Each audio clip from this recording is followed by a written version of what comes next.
All right, call to order. The response, call to order for the Wetlands Board Wednesday, February 8th meeting. The responsibility of this board is to carry out locally the Commonwealth policy to preserve the wetlands and to accommodate economic activity so as to prevent their despoliation. Mr. Wilson, could I have a roll call, please? Mr. Roadley? Here. Mr. Waltrip? Mr. O'Brien? Here. Mr. May? Here. Mr. Dunn? Here. We do have a quorum. Everyone's had an opportunity to review the minutes from the January 5th, 2023 work session. Are there any changes or amendments? Nope. All right. All right, I'll make a motion to approve the minutes from January 11th, January 5th, 2023 meeting as presented.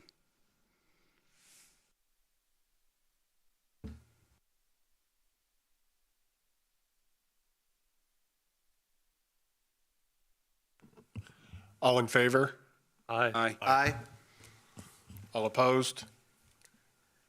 Hearing none, motion passes. And for the January 11th, 2023 regular board meeting, are there any changes? No. Nope. But again, I'll make the motion to approve the minutes from the January 11th, 2023 meeting as presented.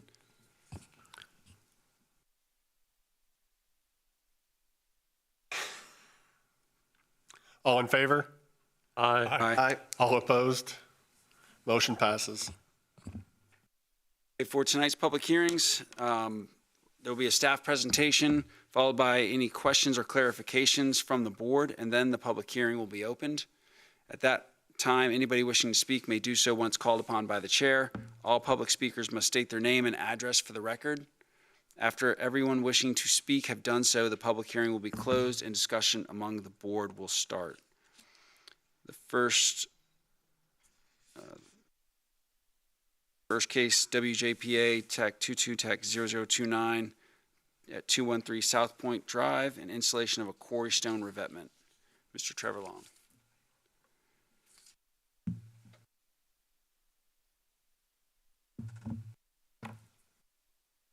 Good afternoon, Mr. Chair, members of the board. Trevor Long, James City County Watershed Planner, here to present WJPA-22-0029 at 213 South Point Drive. Ms. Carla Havens of Mid-Atlantic Resource Consulting has applied for a wetlands permit on behalf of Mr. James and Patricia Mishler for the construction of a revetment on property located at 213 South Point Drive within the College Creek watershed. This parcel can be seen on the board above, outlined here in blue.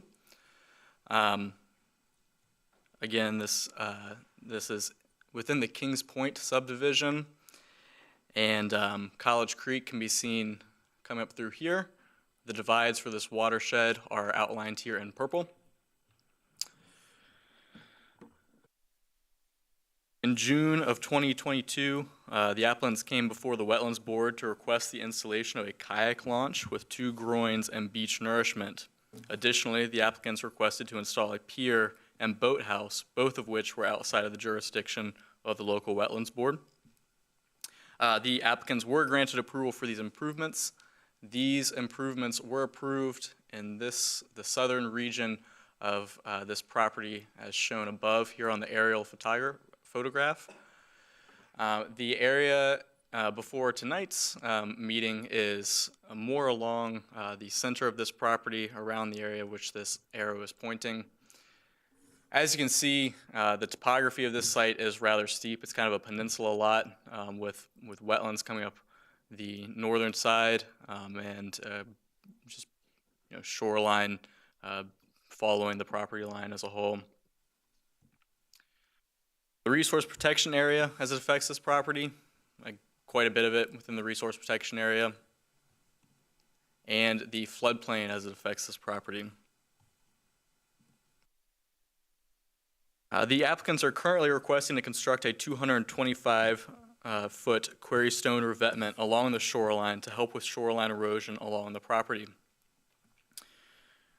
The applicants have stated that a living shoreline is not possible on this property due to the narrow beach width, the bank height, and significant drop-off to the channel. You can see this revetment outlined here in yellow. Again, this is the house that is located on the property, with mean high being outlined here in pink and mean low water being outlined here in purple. On this particular drawing, you can see the June 2022 approval that I was speaking on earlier. That is this section right here with the beach nourishment and the groin. So this revetment is kind of piggybacking off of that beach nourishment and groin section and wrapping around the remainder of that property. The applicant has stated that the majority of this work will be done by barge and by water. The only access that will be done overland is for the removal of some low-growing vegetation in order to get to certain areas for the revetment footprint. A cross section. And staff did utilize the Center for Coastal Resource Management shoreline management model and found that the recommendation for this property was a traditional revetment approach as proposed. As you can see above, there are a variety of different shoreline approaches taken throughout these reaches of College Creek according to this model. In blue, you have your living shoreline suitability, and here in the beige or brown colors, it indicates more of a traditional. In this particular section, this model indicated that a revetment or riprap was highly suitable. Some site photographs. The areas here with PVC indicate the outer reaches of the revetment. We are kind of standing near, I believe actually for this project, the PVC with the orange flagging actually indicates the revetment, and the seaward PVC is actually part of the previously approved project. But we are kind of standing right there in the middle of the beach nourishment looking north towards the area of revetment. Standing right at the applicant's dock and in towards the shoreline, as you can see, it's a very steep property with a significant amount of vegetation growing along it. And this next photograph does show some of the need and the as to why the applicants are requesting to put a revetment here.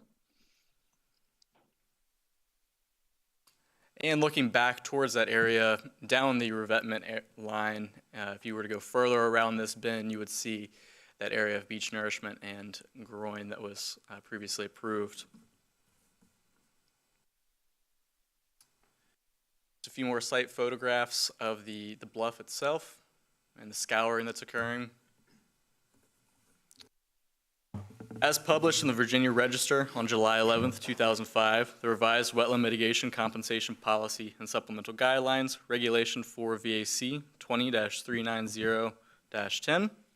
Virginia, as a Chesapeake Bay program partner, is committed to achieve a no net loss of existing wetlands acreage and function in the signatories' regulatory programs. In order for a proposed project to be authorized to impact wetlands and compensate for the wetland loss in some prescribed manner, the following three criteria must be met. That all reasonable mitigative efforts, including alternative siting, which would eliminate or minimize wetland loss or disturbance, must be incorporated in the proposal. That the proposal must clearly be water dependent, and that the proposal must demonstrate clearly its need to be in the wetlands and its overwhelming public and private benefits. If the proposed project cannot meet one or more of the above criteria, the project must be denied or must occur in areas outside of the wetlands. Should it satisfy all three criteria, however, compensation for the wetland loss is required. Staff has reviewed this application and finds that this project meets the three criteria outlined above. There are no vegetated impacts to the wetlands associated with this project. Therefore, no mitigation is required for the proposed development. Staff has reviewed the above application and recommends approval for the application as presented. Should the board wish to approve the application, staff suggests the following conditions be incorporated into the approval. The applicants must obtain all other necessary federal, state, and local permits as required. All development activities located in the special flood hazard area shall comply with the James City County floodplain area regulations. And that all construction of the revetment shall take place from the water. And the wetlands permit for this project shall expire on February 8th, 2026 if construction has not begun, and if an extension of the permit is needed, a written request shall be submitted to the Stormwater and Resource Protection Division no later than December 28th, 2025, which is 6 weeks prior to this expiration date of this permit. Thank you very much. I'll be happy to answer any questions the board may have. Just want to confirm, you said there was no vegetated impacts? Yes, sir. No vegetated wetland impacts. Yeah. They will be trimming some of the vegetation that's on that bluff for access, but not removing any. No trees, no large trees are going to be taken down? That is not, it is my understanding that no trees will be removed. No grading of the bank? There's very minimal. I'll defer to the applicant for the specific amount. However, it was not of a substantial amount within the RPA. That scouring, those pictures we saw, that goes all the way around? Yes, sir. From where we could stand and get access from the water, it did appear that scouring continued in both directions for a fairly significant distance. I had just one more comment. That tool that was used for determining the living shoreline applicability, is that new? I believe it came into existence 2 to 3 years ago, around the time that the living shoreline guidance came into effect.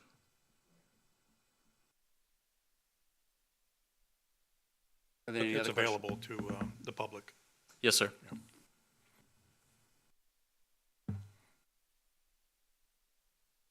Any other questions for staff? Nope. All right. Thank you. Thank you, Mr. Long. Okay, now we'll open the public hearing. Would the applicant like to come forward with a representative, speak on their behalf? Evening, Mr. Chairman. Are you chairman now, or you're substitute chairman? No, I'm still the chairman. Okay.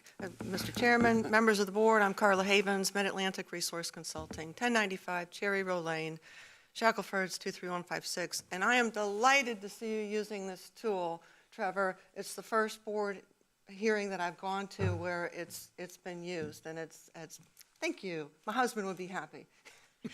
He's the director of CCRM, so yeah, I'm definitely going to tell him that you all used it. That's great. I don't know if you went to the site this time or if you went when we were applying for the 2 groins and the kayak launch, but this site epitomizes why we have the Bay Act. It's surrounded by water and wetlands on 3 sides, and as you saw in the overlay, the entire parcel basically is within the buffer. But it was approved, and the Michelers own it, and they want to preserve it. We talked about putting a bulkhead in, and again, if you went on site, you saw, and in fact, can I use this to? Oh, and this was a lovely sunset shot. Okay, let me go back here. Oops, maybe I went too far. That's why I don't work for James City County. I don't know how to work your stuff. All right, how about that one? All right, can I zoom in on that? There we go. Okay. So as Trevor said, the canoe kayak launch is down here where it's a little more gently sloped, and you can get in this way. Well, the Michelers have I think you can just make it out here. It's a beautiful man-made stone retaining wall, and it's I think 2 or 3 tiers, and those were in the way of installing a bulkhead because you need a tie-back system, usually internally. We could do it from the front, but the wall would have been close to 10 feet high, and it just didn't make sense to put a bulkhead in here. So the soils that are out there are not highly erodible. They're not sandy. It's the, not the Jefferson, it's the Jefferson Formation. And so it's a tight soil, but it's still eroding, and it's the daily back-to-back tidal waters going in and out. And Trevor had a really good picture of that.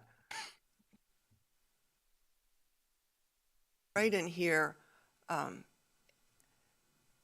erosion goes like 4 feet, 5 feet into the embankment, and that wax myrtle and the overhanging shrubs, their roots are all exposed and just kind of hanging over top of that intertidal area. So the idea is to cut that back. There is no bank grading proposed. There's no bank grading. There's no reason to bank grade. The problem isn't the top of the bank. The problem is down here. So the stone, it's going to be a steep structure because it drops off quickly, a buried toe, and just keeping it in as tight as possible. The maximum encroachment is down where the bluff flattens out a little bit, and it will be on a steeper slope as you're on the upstream side of this existing platform, with an average encroachment of 7 feet. And that's pretty much it. All right, thank you. Are there any questions for the applicant? You answered the questions in your presentation. Thank you. You. Or anyone else wishing to come forward and speak on this matter? If not, we'll close the public hearing. And we'll begin board discussions. I think this one's pretty straightforward. Yeah, Mr. Chairman, given the prevailing offshore depths and the alignment with the CCRM model, I see no reason to challenge the design that's been put forward. Okay. Did I have a motion? Motion to adopt the resolution to grant the exception, or excuse me, to grant the permit request for Wetlands Board case WJPA 22-0029.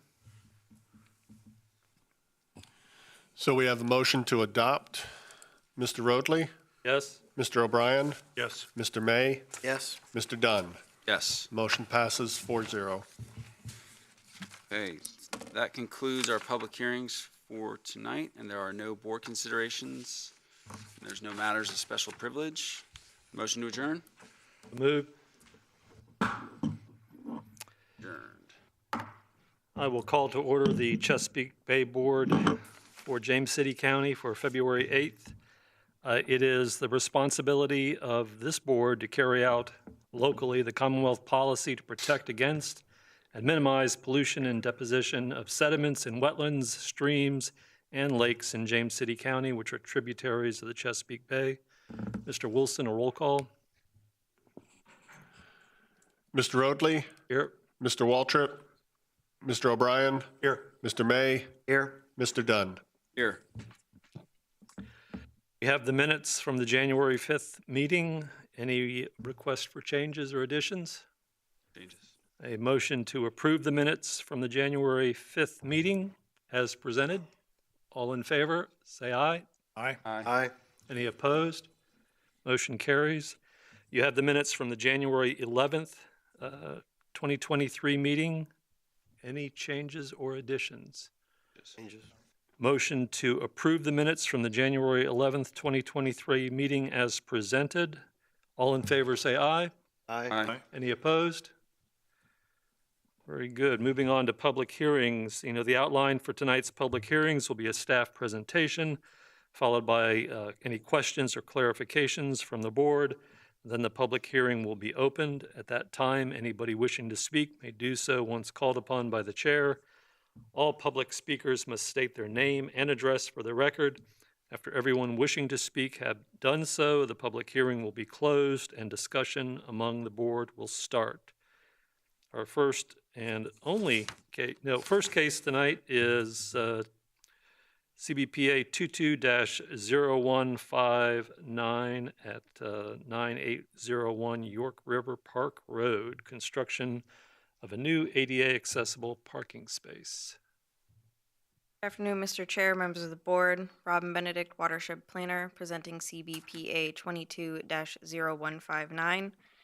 Mr. Anthony Loubiere and Mr. Vikrant Desai of VHB have applied for a Chesapeake Bay exception on behalf of the Commonwealth of Virginia Division of Parks for encroachments into the RPA buffer for the construction of a new ADA parking space located at 9801 York River Park Road within the Skimino Creek watershed. Here in the vicinity map, you can see the entirety of York River State Park. The actual area of construction is shown by this yellow circle up at the top. This parcel was platted in 1969 prior to the adoption of the Chesapeake Bay Preservation Ordinance in 1990. The total lot size of this property, so the entirety of this parcel shown in blue, is 3,000 acres. The project area shown above is 10.49 acres. Zooming in a little bit more on the project area, here's the aerial view of the existing impervious on the property. Here's the topography, which is fairly flat in the project area. The entirety of this project is within the RPA, so 100% of that 10.49 acres is inside of the RPA, as well as being entirely within the floodplain. The applicant is proposing to construct a new ADA parking space next to the existing boat ramp and pier. This applicant will also be repairing the existing boat ramp and pier, which will occur in tidal wetlands, but is outside of the jurisdiction of the James City County Wetlands Board. Here you can see the existing grass area shown in green, and then the proposed new impervious, the proposed parking space shown in yellow right next to it. Total impacts to the RPA associated with this proposal equate to 430 square feet of impacts to the landward 50-foot RPA. Required mitigation for this amount of impervious impacts equals 1 planting unit, which is 1 canopy tree, 2 understory trees, and 3 shrubs. Here is site photography showing the existing impervious, the existing parking area, as well as the grass area beside it. Just another vantage point of that grassy area. Cutting off right about here, this grass will become the new parking space. Looking towards the water now, again, just cutting off this area of existing grass, and that will become the new ADA parking space. Staff has evaluated the application and exception request for the construction of a new ADA parking space. This application meets the ordinance conditions in sections 23-11 and 23-14 and should be heard by the board because the proposed ADA parking space occurs within the RPA and is not water dependent in nature. The board may grant exceptions to section 23-7 if the application meets the following 5 conditions. The exception request is the minimum necessary to afford relief. Granting the exception will not confer upon the applicants any special privileges denied to other property owners in the vicinity. The exception request will be in harmony with the purpose and intent of Chapter 23 and is not of substantial detriment to water quality. The exception request is not based on circumstances or conditions that are self-created or self-imposed, and reasonable conditions are imposed which will prevent the exception request from causing a degradation of water quality. Staff has reviewed the application and exception request and has determined the impacts associated with the proposal to be minor for the proposed development. Staff recommends approval for this exception request, and if the board wishes to approve the request, staff recommends the following conditions be incorporated into the approval. The applicant must obtain all other necessary federal, state, and local permits as required for the project. The applicant must submit a mitigation plan equating to 1 planting unit prior to the commencement of work. The applicant must submit a surety equating to $500 prior to the commencement of work. This exception request approval will become null and void if construction has not begun by February 8th, 2024, with written requests for an extension to the exception submitted to the Stormwater and Resource Protection Division no later than December 28th, 2023, which is 6 weeks prior to the expiration date. If there are any questions, I'd be happy to answer them at this time. Any questions for staff? I just have one question. Is this an additional ADA space? Is there already some present, or is this going to be the only one? This will be the only one. There are only one. currently no ADA spaces. Thank you. Anyone else? Very good. We will open the public hearing. Would the applicant or their representative care to address the board? Yes, if you please approach. Wouldn't mind? Please state your name and address for the record. Fry with VHB, 351 McClaw Circle, Suite 3, Williamsburg, Virginia, 23185. Question for Mr. Fry. Right, we saw the size of the parking lot. Is there a requirement within the ADA to have a handicapped parking spot like that close to the boat launch? So just because I don't know what the throughput is at the park, but I just don't know why you couldn't just repurpose a parking spot for, make it ADA. Well, I suppose that could have been done. I mean, reconfiguring, the parking spaces that are now dedicated, for trailered spots.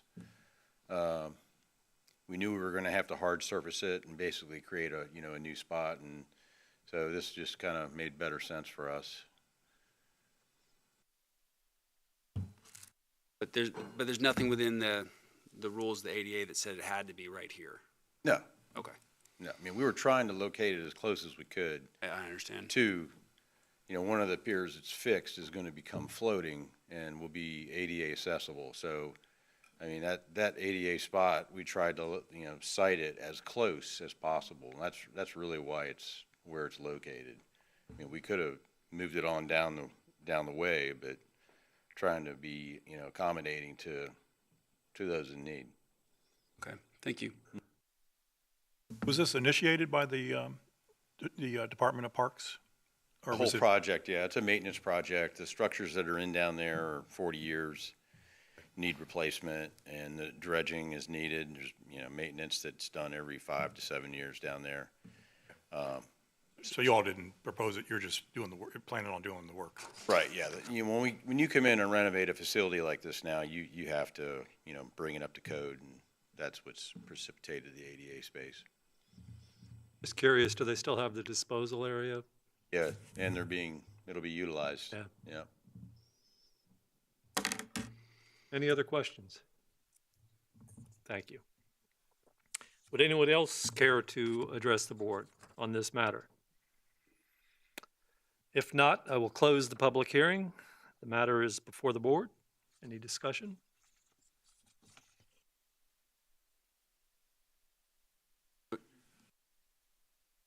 I will open the public hearing. Receive comment. Sorry there, Charles. So DCR will require a performance bond on the contractor. Will that performance bond suffice for your surety? I mean, that'll be for the that performance bond is going to cover the whole project, but the surety that you're requiring for the plantings, I mean, this contractor will do those plantings as well.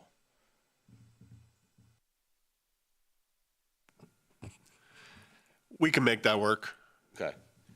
And the plan is, and we'll revise this drawing and submit it to you to put the required unit, right in that circle area there. Thank you.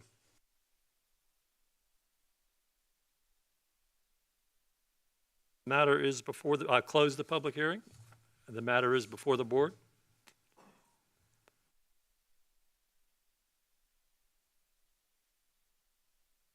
Do we have a motion?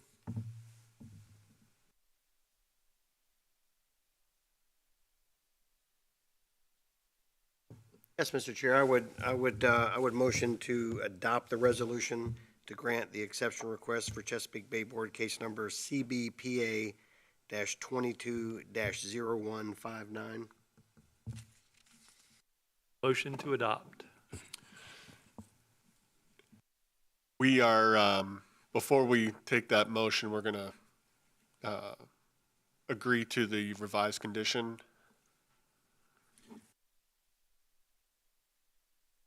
Mr. May, can you amend your motion to Yes, I would incorporate amend the- my motion to accept the county's recommendation. I'm not sure the exact wording to use for that. We're going to read it for the record. Okay. So a motion to adopt with condition number 3 being revised to the following. The applicant must submit documentation showing a valid performance bond prior to the commencement of work. Motion to adopt with an addition? Mr. Roadley, Yes? Mr. O'Brien, Yes. Mr. May, Yes? Mr. Dunn. No. Motion passes 3-1.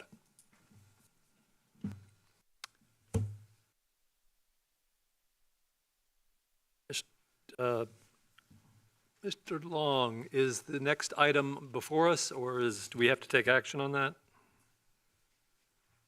Yes, good afternoon. The next item that would be on this evening's agenda would be CBPA-22-0150 for 112 Discovery Lane. Ms. April Warren has requested a deferral of this application for exception to the Chesapeake Bay Preservation Ordinance while she is finalizing a site plan for the project. Staff does concur with this request, and as this case has been publicly noticed, we recommend that the public hearing be opened and stay open until the March meeting, at which time that case will be heard. Questions for staff? We will open the public hearing and let it remain open until the March meeting. Thank you. No board considerations? Mr. Chair, hold on. We need a motion to approve the deferral request, please. All right, I make- motion to approve the deferral request. I make a motion to adopt the resolution to adopt the deferral request for Chesapeake Bay Board case CBPA 22-0150. You're making a motion to approve the deferral request? But, yes, that's what I said. We're just not going to have a resolution for that. Okay.